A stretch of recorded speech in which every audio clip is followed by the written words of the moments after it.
Maria was a woman most people in town barely noticed. She lived in a small brick house near the edge of the marketplace, where the smell of bread and fresh fruits always filled the air. Every morning, she walked to the bakery where she worked, carrying a small cloth bag, and greeted people with a gentle smile. She was polite to everyone, always saying good morning or asking about their families. But after the short greetings, she would go back to her quiet self, as if she belonged more to silence than to conversations. The bakery was not a big place, but it was warm and welcoming. Customers came daily for bread rolls, cakes, and sweet pastries, and Maria was the one who always served them with patience. Children loved the way she would slip them an extra cookie when their mothers were not looking, and the older people liked her calm voice when she asked about their health. To everyone in town, Maria was simply the kind bakery woman. They thought she had no big ambitions, no hidden stories, and no dreams larger than her little world. Nobody knew that Maria carried inside her a secret that had once filled great halls with music. Life in the small town was slow. People knew each other by name, and news traveled fast. There were no grand surprises, no sudden changes. Maria seemed to fit perfectly into this world of routine. She wore simple clothes, always clean but never fancy. Her shoes were old but cared for, and her hair was tied back neatly. When the day's work at the bakery ended, she would walk to the community center nearby to help clean the rooms. She never asked for money for this. She said she did it because she liked the quietness of the place after everyone left. The community center was not just a building. It was the heart of the town. Children came there after school for music lessons, art classes, and dance practice. Parents gathered there for meetings. Local celebrations often took place in its hall. The music rooms in the center always drew Maria's attention. She would pause in her cleaning whenever she passed them, listening carefully to the sound of violins, flutes, and pianos. The piano especially seemed to pull her heart. Sometimes she would stand by the door while a teacher gave a lesson, her eyes resting on the black and white keys. But if anyone noticed her watching, she would quickly look away and continue sweeping the floor or dusting the chairs. Nobody thought much about her interest in the piano. The teachers assumed she was just curious, the way anyone might be curious about something they did not know. Some even joked among themselves that Maria probably did not know the difference between one note and another. To them, she was a sweet, simple woman who worked at a bakery and helped clean. Nothing more. Maria never corrected their assumptions. She had built a habit of keeping her truth hidden. Long ago, she had been someone else, a person who lived for music, whose days and nights were filled with practice, and whose life was tied to the sound of the piano. But that life had ended suddenly years before, and she had left it behind like a closed book. It was not that she had forgotten the notes or the feeling of playing. She remembered them too well. But she believed those days were gone forever. Now, she lived quietly, almost as if she wanted to disappear into ordinary life. Sometimes, late at night, when the streets were empty and her little house was still, she would allow herself to remember. She would take out an old sheet of music, yellowed at the edges, from a wooden box under her bed. She never played it, she had no piano anymore, but she would trace the notes with her finger, hearing the sound in her mind. Her heart would ache with both longing and pain. Then she would put the sheet back in the box, close it, and return to her silence. Her neighbors often wondered why Maria never married or why she lived alone. Some thought perhaps she had once loved someone who left her. Others believed she simply preferred a quiet life. Maria never explained. When people asked, she only smiled and said life had its own way of deciding things. People accepted her answer and stopped asking. They respected her kindness, even if they never understood her mystery. Despite her quietness, Maria had a warm presence. She was the kind of person children trusted without question. Stray cats followed her down the street. Old women invited her in for tea when she passed by. Yet even with all this warmth around her, Nobody saw beyond the surface. To them, Maria was gentle but unremarkable. Every Sunday afternoon, the community center would hold small recitals. Parents came to watch their children play short piano pieces or sing simple songs. Maria always helped prepare the hall, placing chairs, dusting the piano, and arranging the programs. She enjoyed watching the children perform. Their mistakes never bothered her, in fact, she admired their courage. She knew how much effort it took to stand before people and play. Sometimes, when a child's fingers stumbled across the wrong keys, Maria's own fingers twitched slightly, as though her hands remembered how they could guide the notes. But she never let anyone see. One particular teacher at the center, Mr. Collins, often teased her kindly. "Maria," he said once, "why don't you try sitting at the piano? Just for fun." She laughed softly and shook her head. "No, no. I wouldn't know what to do," she replied. He believed her, of course. To him, it was unimaginable that she could do more than press random keys. And so life continued in this rhythm: Maria at the bakery, Maria cleaning the community center, Maria listening quietly from the doorway as the music floated out. No one questioned her, and she asked for nothing more. She seemed content to let the world think of her as simple, as ordinary. But deep inside, there was a part of her that remained alive, waiting silently. The part of her that once belonged not to a bakery or a broom, but to a grand stage and a shining piano under bright lights. One chilly afternoon, the community center was busier than usual. The hallways echoed with the sounds of students practicing, parents waiting, and teachers giving instructions. The music teachers were preparing for an upcoming recital, one that would be bigger than the usual Sunday gatherings. They wanted the children to play more advanced pieces, and the teachers themselves had been rehearsing difficult music so they could inspire the students. The air inside the center buzzed with nervous energy. Maria, as always, was there to help. She had arrived after finishing her work at the bakery. With her apron neatly folded in her bag and her hair tied back, she carried a mop and bucket toward the empty classrooms. While others focused on rehearsals, she moved quietly from room to room, cleaning the spaces that had already been used. Most people barely noticed her. They were too busy with the chaos of preparation. In one of the larger practice rooms, two teachers, Mr. Collins and Miss Grant, were arguing gently about who should demonstrate a particular piece to the students. It was a challenging classical piece, filled with quick movements and complex notes. Miss Grant sighed, wiping her forehead. "I can't do it right now. My hands are too tired from the last lesson." "Why don't you play it?" Mr. Collins shook his head. "I need to save my energy for later. Besides, I was planning to watch the students fingering closely, not perform myself." Their voices carried through the open door, and Maria, who was sweeping the hallway just outside, heard them. She smiled faintly, amused at their small argument, and kept sweeping. She didn't think they would notice her, but when Mr. Collins stepped into the hallway, his eyes landed on her. "Maria," he called out with sudden brightness. She froze for a second, then gave her polite smile.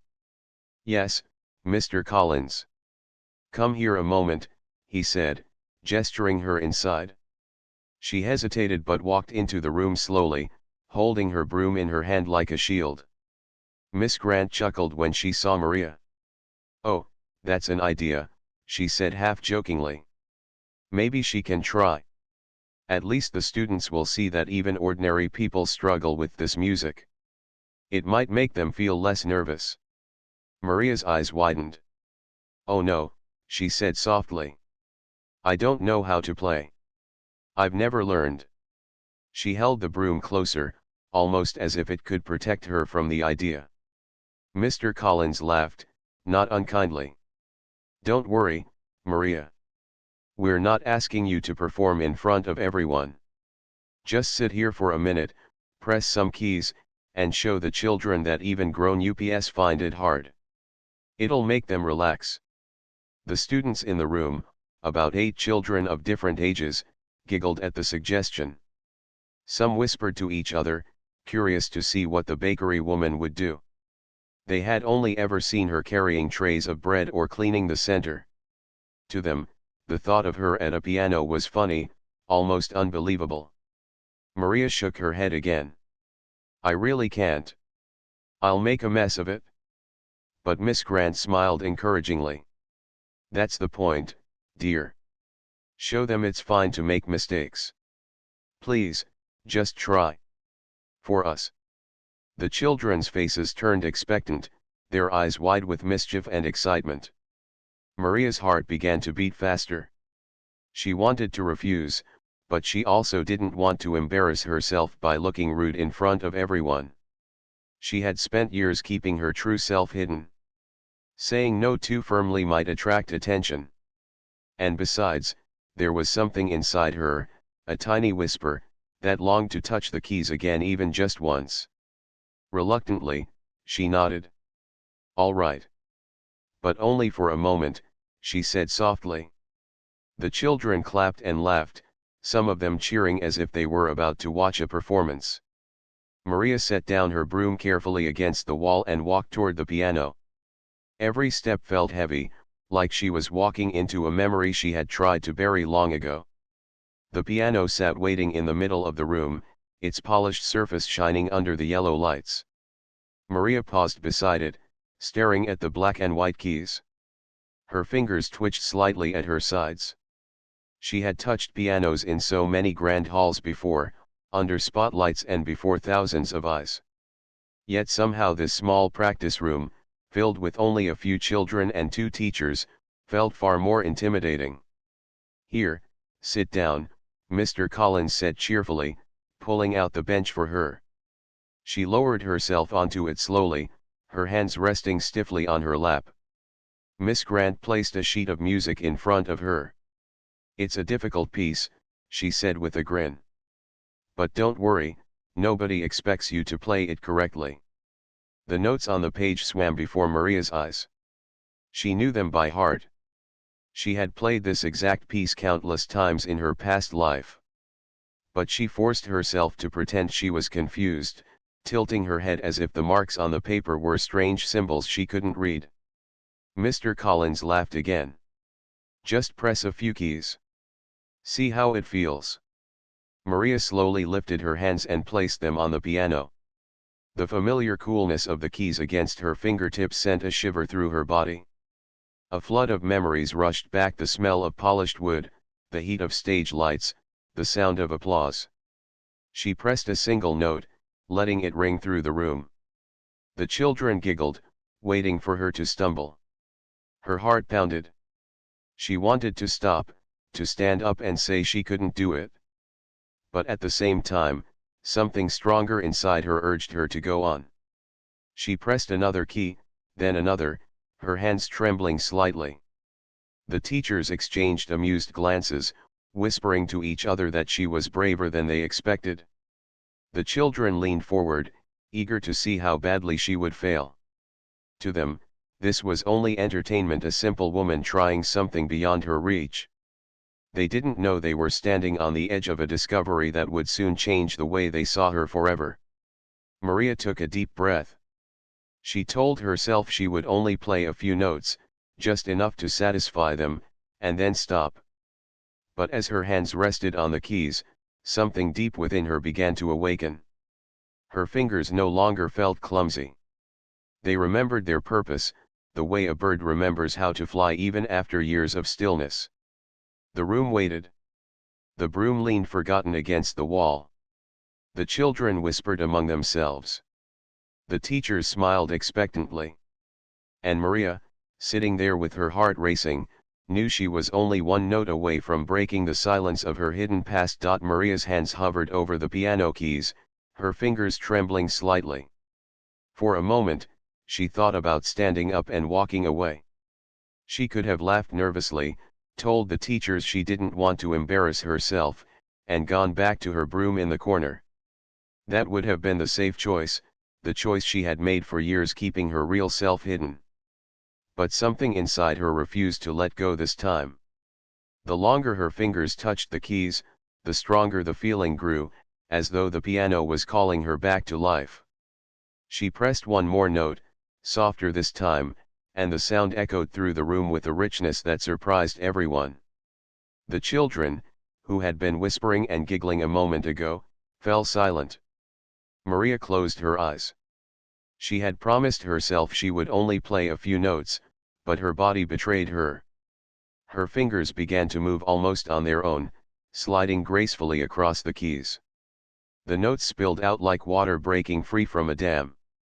At first, the music was gentle, a simple melody that seemed to rise out of nowhere. Then it grew stronger, fuller, until the room vibrated with the power of it. The teachers froze. They stared at her, mouth slightly open, as if they were seeing someone completely different from the woman they thought they knew. This wasn't the bakery helper or the quiet cleaner. This was someone who carried a world of music inside her. Maria's face softened as she played. The tension that had been in her shoulders melted away, replaced by a calm determination. Her hands, once shaking, now flew across the piano with speed and precision. She didn't need the sheet music in front of her. She didn't even glance at it. Every note was already inside her, engraved in her memory from years of practice and performance. The children's eyes grew wider and wider. They had expected clumsy mistakes, funny wrong notes, and awkward pauses.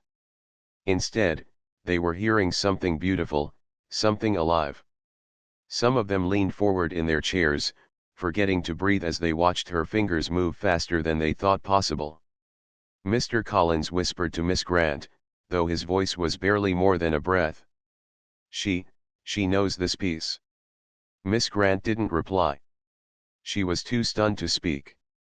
Her eyes were fixed on Maria's hands, her ears filled with the sound that seemed too grand, too powerful, to come from such a simple, modest woman.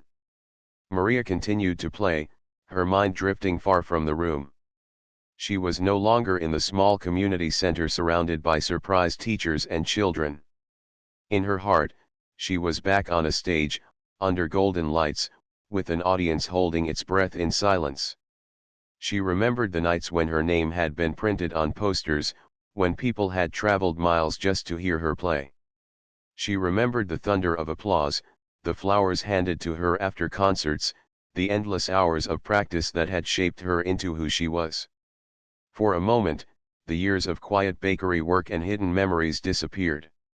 She was herself again, the pianist, the artist, the woman who had once lived for music. The piece grew more complicated, the notes dancing in quick succession, climbing higher, then dropping low in powerful chords. Maria's hands moved with breathtaking speed, yet every sound was clear, precise, and filled with emotion. Her body swayed slightly with the rhythm, and her face glowed with a mixture of concentration and freedom. The children were no longer whispering. They sat completely still, their young eyes shining with amazement.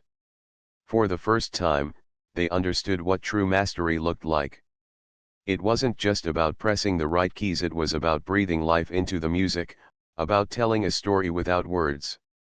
One little girl whispered to her friend, "She's not just playing, she's making the piano talk." Even the teachers, who had seen many performances before, felt something unusual that day. It wasn't only skill they were hearing, it was passion, years of hidden love pouring out all at once. They realized they had greatly underestimated her, and their faces burned with the shame of their earlier laughter. As the piece reached its peak, the room seemed to shrink, as though all the air was drawn toward the piano. The music filled every corner, wrapping around each listener. Maria struck the final chords with confidence, letting the sound echo until it faded into silence. For a long moment, nobody moved. The only sound was the faint ringing of the last notes. Maria slowly lifted her hands from the keys and placed them gently in her lap. She lowered her head, her breathing steady but her heart pounding inside her chest. Then came the reaction. The children burst into applause, their small hands clapping as loudly as they could. Their voices rose in excitement, some shouting, "That was amazing, and how did you do that?" Their faces glowed with joy and disbelief. The teachers, however, were still frozen in place. Mr. Collins finally found his voice. "Maria," he said softly, almost as if he were afraid to break the spell, where did you learn to play like that?" Maria looked up at him, her expression calm but with a touch of sadness in her eyes. She had not planned to reveal herself, not like this. But the truth had forced its way out. She gave a small smile, almost shy, and said quietly, "A long time ago." Miss Grant leaned forward, her voice filled with awe. "That wasn't just practice. That was mastery. You've played on stages before, haven't you?" Maria didn't answer immediately. She glanced at the children, their eager faces glowing with admiration. She didn't want to take away their excitement by speaking of her past with bitterness. So she nodded slightly. "Yes. Once, many years ago." The teachers exchanged glances, their earlier assumptions crumbling into dust. They had thought she was just a kind helper, someone who swept floors and served bread. But in front of them was a virtuoso, a pianist who could bring life to every note. Maria stood slowly from the bench, her hands still tingling from the music. She turned toward the broom leaning against the wall, as though ready to return to her old role. But the room was no longer the same. Everyone in it looked at her differently now. For the first time in many years, Maria felt seen. Not as the bakery woman, not as the quiet helper, but as the person she truly was inside. The music had spoken louder than words ever could. The last note of Maria's playing had already faded, but its echo seemed to linger in the room, as if the piano itself did not want to let go of her touch. For a moment, nobody moved.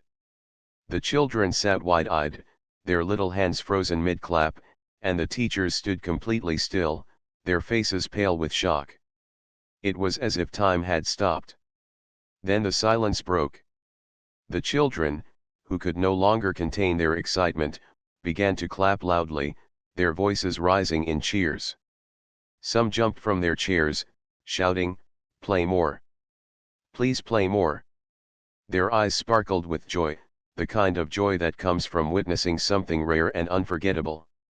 Maria gave a small, shy smile, her cheeks turning slightly red. She lowered her head, almost embarrassed by their applause. She had not played to impress anyone, she had simply allowed the music inside her to escape. But now, standing in the middle of the room, she realized she had revealed a side of herself she had worked hard to hide for so long. The teachers were not as quick to react as the children. Mr. Collins and Miss Grant looked at each other, still trying to understand what they had just seen.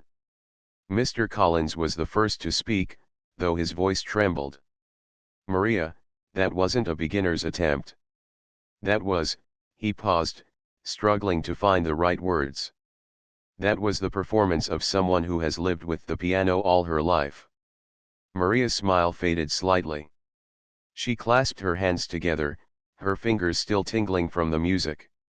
She didn't answer, hoping they would not push her further. But Miss Grant stepped closer, her eyes wide with wonder. "You were extraordinary," she said softly.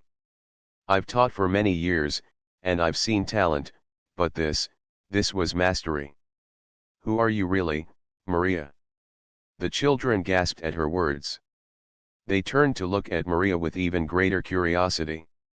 To them, she had always been the kind woman from the bakery, the one who cleaned the center and sometimes gave them candy after lessons. Now they stared at her as if she were someone from a storybook, a hidden hero revealed at last. Maria shifted uncomfortably, her eyes falling on the broom she had leaned against the wall. That broom had been her shield, her disguise, her way of staying invisible. But after what had just happened, she knew invisibility was no longer possible. "I used to play," she said at last, her voice low but clear. "A long time ago." The teachers leaned forward, eager for more. "Where?" asked Mr. Collins. Where did you play like that? Maria hesitated. She had promised herself she would never go back to those memories. They brought both pride and pain. But looking at the children's eager faces, she felt something soften inside her. Perhaps telling a little would not hurt. I was trained as a pianist when I was very young, she began slowly. I practiced for hours every day. Music was everything to me. And when I grew older, I played in concert halls. I traveled to different cities, sometimes even countries, performing before large audiences. The children gasped, their mouths forming perfect circles of awe. To them, the idea that the quiet bakery woman had once stood on big stages was almost impossible to believe.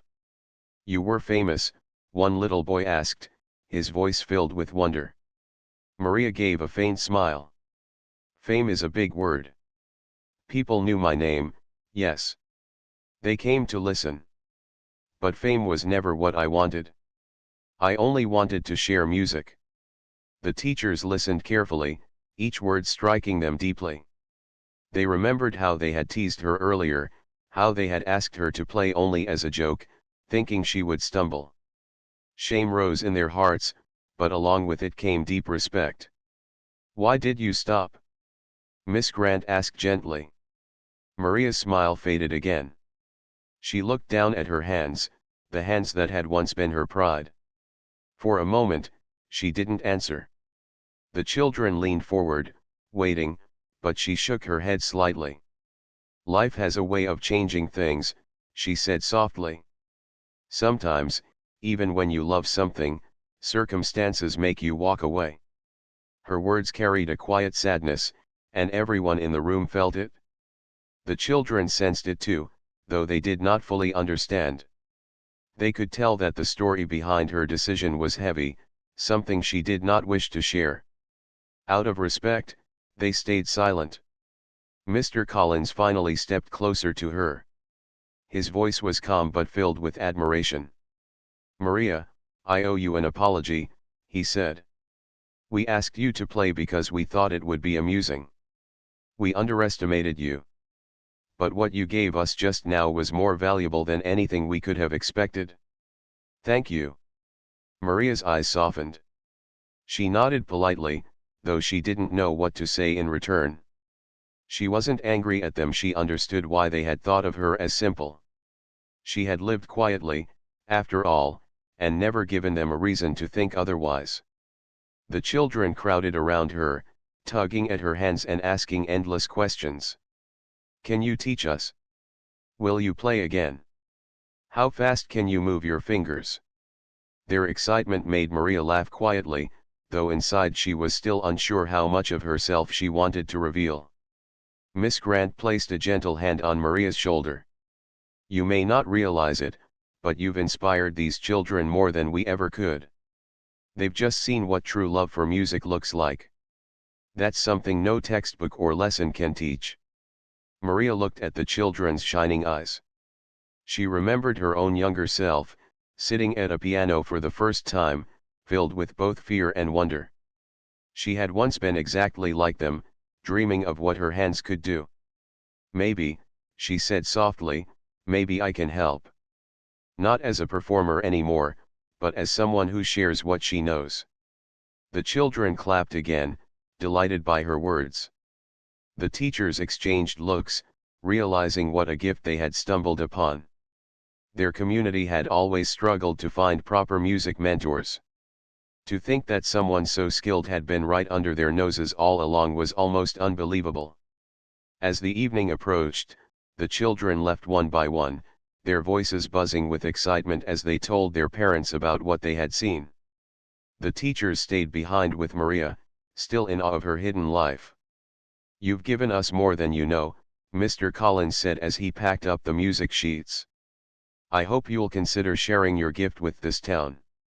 You don't have to go back to the big stages, but here, you can make a difference. Maria didn't answer immediately. She walked back to the piano and ran her fingers lightly over the keys, not pressing them, just feeling their familiar shape. She closed her eyes for a moment, as if asking herself whether she was ready to open the door she had kept locked for so long. Finally, she turned and gave a small smile. "We'll see," she said simply. But in her heart, something had shifted. The music she had buried for years was alive again, and the people around her now knew the truth. They no longer saw her as just the bakery woman or the quiet helper. They saw her as someone extraordinary, someone whose past had been filled with greatness and whose future might hold new beginnings. For the first time in many years, Maria felt respected not because of her work at the bakery, not because of her kindness, but because of who she truly was. The shock in the teacher's eyes had transformed into admiration. The laughter of the children had turned into awe. And Maria herself began to wonder if perhaps her story with music was not as finished as she had once believed. News of Maria's hidden gift spread through the town faster than she ever imagined. It began with the children who had been in the room that afternoon. They rushed home, their voices tumbling over each other as they told their parents about the bakery lady who had played the piano like a master. Their eyes sparkled as they described her fingers flying over the keys, the sound filling the room, and the teachers standing frozen in disbelief. Parents listened with half smiles at first, thinking their children had exaggerated the story, as children often did. But when the teachers themselves confirmed it the next day, everyone began to look at Maria differently. At the bakery, customers whispered about her as they bought bread.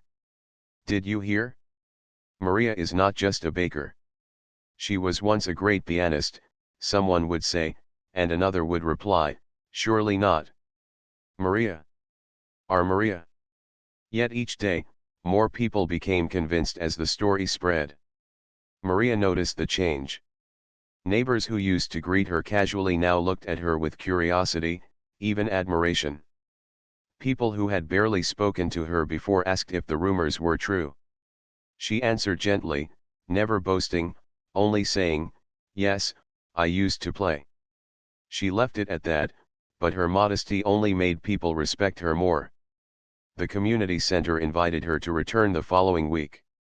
At first, she was hesitant. She had revealed enough already, she thought.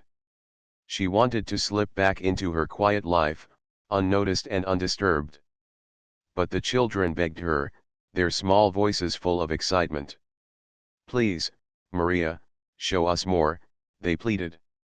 Their eagerness touched her heart. She saw herself in them, remembering how she had once longed to learn, how every note had felt like magic when she was their age. Finally, she agreed. That Sunday afternoon, the hall was packed. Parents, teachers, and children all gathered, waiting to see the woman they had once thought of as simple and ordinary. Maria felt nervous as she sat at the piano, the weight of so many eyes on her. She had performed before thousands in her youth, yet this small crowd of familiar faces made her heart beat faster. She placed her hands on the keys and began to play not the grand, complex piece from before, but something softer and gentler.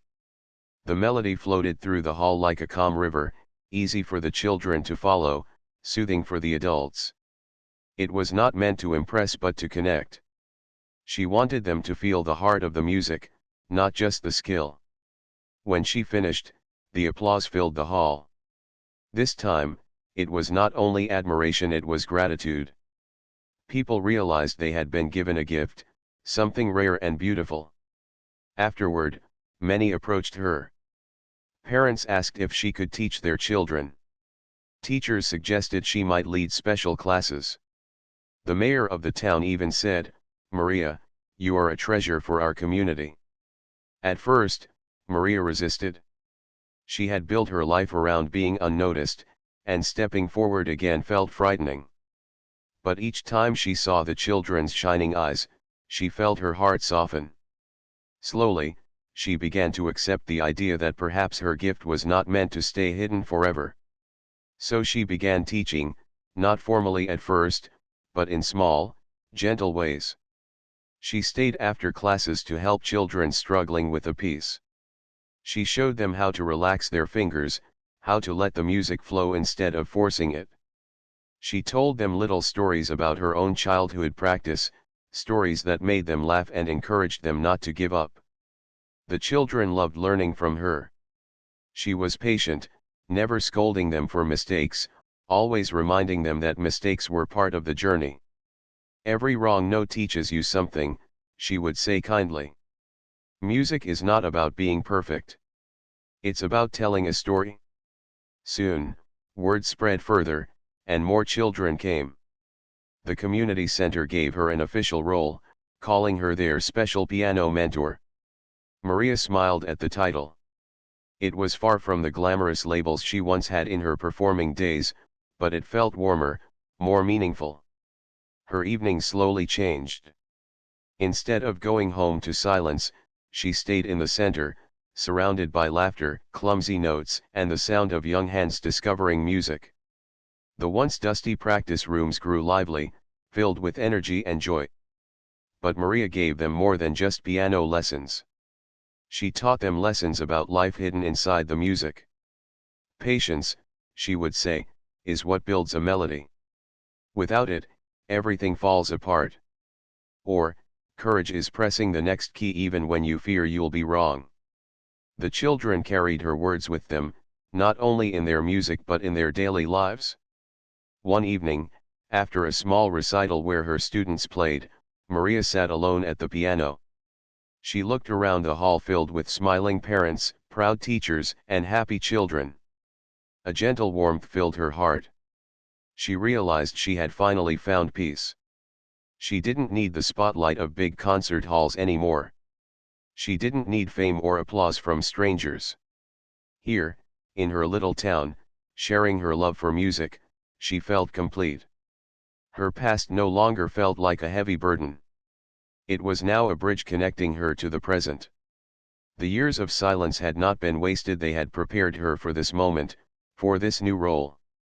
Maria still worked at the bakery, still walked the streets with her quiet smile. But now, when people looked at her, they didn't just see the kind bakery woman. They saw someone extraordinary, someone who had once stood on great stages and had chosen to share her gift humbly with her neighbors. And Maria, though still modest and gentle, carried herself with a new lightness. She knew she was no longer hiding. She was living her truth, and it brought her joy. In the end, the teachers who had once teased her were the most grateful of all. They often told each other, "We thought we were teaching the children, but Maria has been teaching us as well." They had learned not to judge by appearances, not to underestimate the quiet people who walked among them. For hidden in the simplest lives could be greatness waiting to be discovered. Maria's story became one the town loved to tell. Children grew up remembering her lessons. Parents spoke of her with pride. And Maria herself, once invisible, became a shining part of the community.